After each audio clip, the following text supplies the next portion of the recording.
Halo, perkenalkan nama saya Eri Hedrian, peserta di Klatsar, Pusdikmin Polri Bandung, Angkatan 4, Kelompok 4. Saya akan menjelaskan mengenai komitmen mutu. Komitmen sendiri merupakan sikap dari seseorang untuk membuat janji yang didasari oleh keteguhan dan dilaksanakan atau diimplementasikan dalam suatu perbuatan.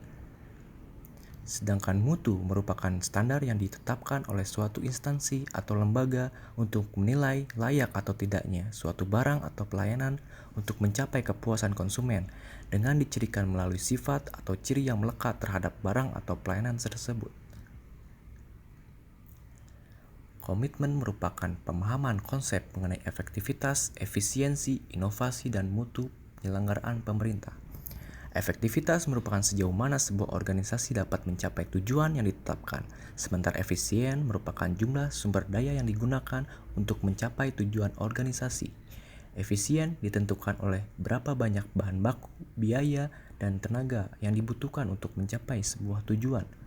Dari kedua definisi tersebut dapat disimpulkan bahwa karakteristik utama yang dijadikan dasar untuk mengukur tingkat efektivitas adalah ketercapaian target yang telah direncanakan, baik dilihat dari capaian jumlah maupun mutu hasil kerja, sehingga dapat memberikan kepuasan, sedangkan tingkat efisiensi diukur dari penghematan biaya, waktu, tenaga, dan pikiran dalam menyelesaikan kegiatan. Sementara inovasi muncul karena adanya dorongan kebutuhan organisasi untuk beradaptasi dengan tuntutan perubahan yang terjadi di sekitarnya. Di sisi lain, mutu merupakan suatu kondisi dinamis berkaitan dengan produk, jasa, manusia, proses, dan lingkungan yang sesuai atau bahkan melebihi harapan konsumen atau pengguna. Orientasi mutu berupa komitmen pada kepuasan customer, cepat, tepat, ramah, melayani dengan hati, melindungi dan mengayomi, dan yang terakhir, perbaikan berkelanjutan. Untuk menjaga komitmen mutu tetap terlaksana dalam suatu instansi, kita harus mempunyai goals atau tujuan yang berarti maksud dari kita melakukan komitmen itu sendiri untuk apa.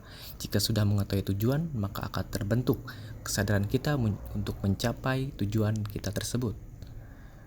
Lalu yang kedua yaitu roles atau peran, yang berarti kita perlu mengetahui peran kita sebagai pelayan masyarakat. Hal itu berarti kita perlu melakukan pelayanan dengan sebaik mungkin agar peran kita sebagai ASN menjadi nyata adanya. Dan yang ketiga adalah prosedural. Dalam sebuah pelayanan, maka segala hal yang menyangkut prosedural perlu dievaluasi dan ditingkatkan agar tidak terjadi miss pada pelaksanaan pelayanan masyarakat. Dan yang keempat adalah relation. Berarti kita harus membangun hubungan yang baik antara kita sebagai pelayan masyarakat dengan masyarakat itu sendiri sebagai konsumen yang perlu dilayani. Dan yang terakhir adalah leadership. Untuk menciptakan dan menjaga agar komitmen mutu yang sudah dibuat dapat tetap dilaksanakan, perlu adanya pemimpin yang memahami betul bentuk-bentuk pelayanan, sehingga dapat membawa dan membimbing bawahannya untuk selalu memberikan pelayanan yang terbaik bagi masyarakat. Pendekatan PDCA. PDCA di sini merupakan suatu metode yang dapat digunakan dalam membuat aturan atau prosedural dalam suatu pelayanan.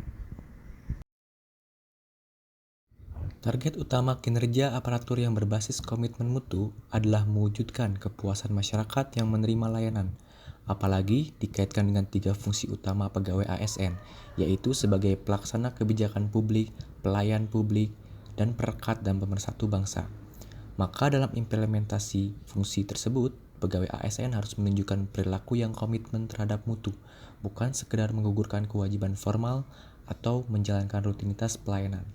Dengan demikian, pegawai ASN harus mampu menjadi pelayanan publik yang handal dan profesional, menjadi pendengar yang baik atas berbagai keluhan dan pengaduan masyarakat, sekaligus mampu menindaklanjutinya dengan memberikan solusi yang tepat melalui langkah perbaikan secara nyata, bukan sekedar janji-janji muluk untuk menenangkan gejolak masyarakat. Terima kasih sudah menyempatkan menonton video saya. Semoga tayangan ini bermanfaat bagi peningkatan mutu pelayanan pemerintah terhadap masyarakat.